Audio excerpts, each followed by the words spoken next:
अलख जगाया। एक क्षण में ही मां सुशीला के कान में आवाज, घबराहट हुई कि यहाँ 21 उपवास और द्वार पर कोई बाबा भी भिक्षा के लिए पधार हुए। क्या घबराई हुई सुशीला जी बाहर आए, देखा द्वार पर कोई महात्मा जी खड़े, प्रणाम किए। बाबा आदेश करें, क्या सेवा करूं आपकी? मां, हम 3 दिन के भूखे हैं, कुछ खिलाओ। सुशीला मां की आंखें डबडबा आई। बाबा, आप 3 दिन के भूखे हो, हम और हमारे बच्चे 21 दिन के भूखे। भिखारी आप भी हैं, भिखारी हम भी। अंतर इतना है, आप घर घर डोलते भिखारी हो, हम घर बैठे भिखारी। कुछ नहीं है बाबा, क्या दें? भिखारी के वेश में भगवान कहते हैं, देवी हम तो ठहरे भिखारी, इस द्वार पर नहीं किसी और द्वार पर मिल ही जाएगा, भिखारी को कोई ना कोई दे ही देता है।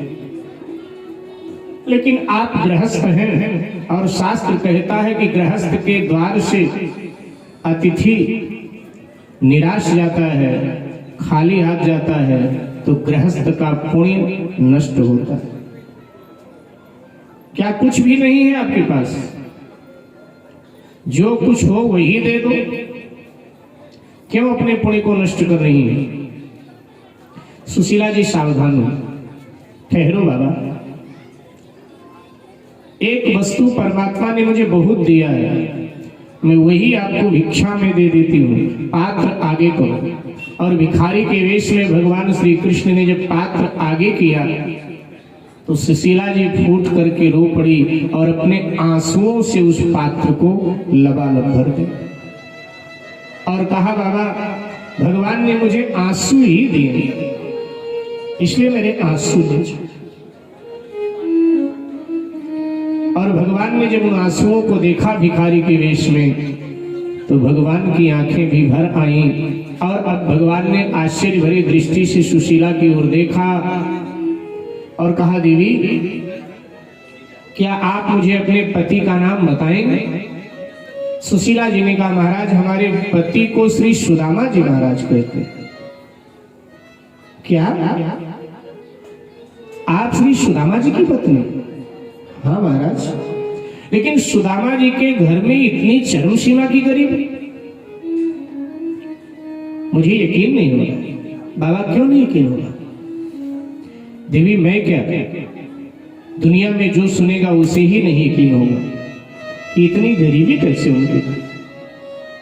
देवी बात तो बताओ, क्या आपके पतिदेव ने कभी आपको बताया नहीं कि उनकी मित्रता भगवान श्री कृष्ण से है?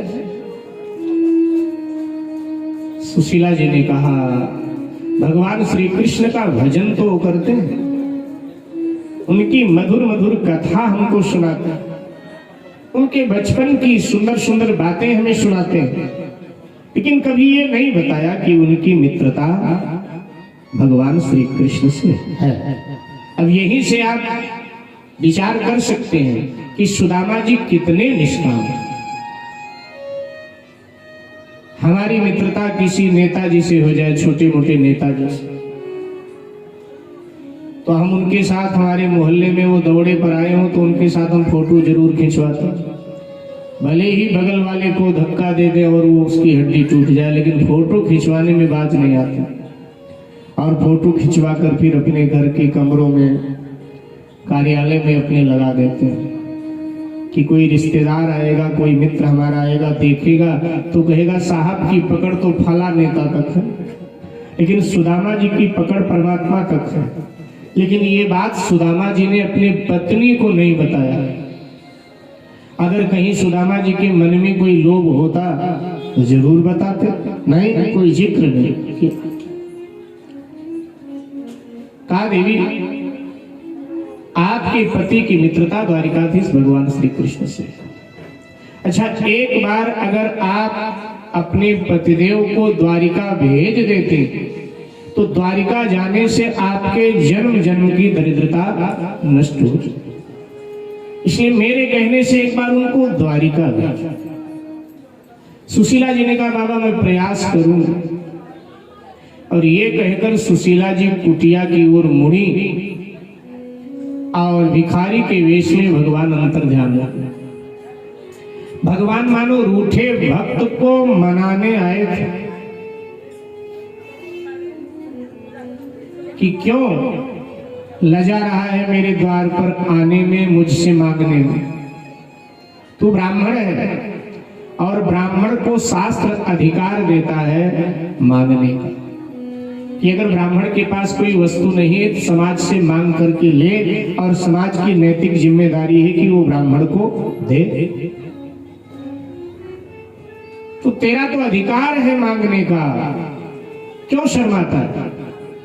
मुझे दे, मैं तो क्षत्रिय हूं और क्षत्रिय को मांगना नहीं चाहिए। क्षत्रिय तो सदा देता है, क्षत्रिय कभी लेता नहीं।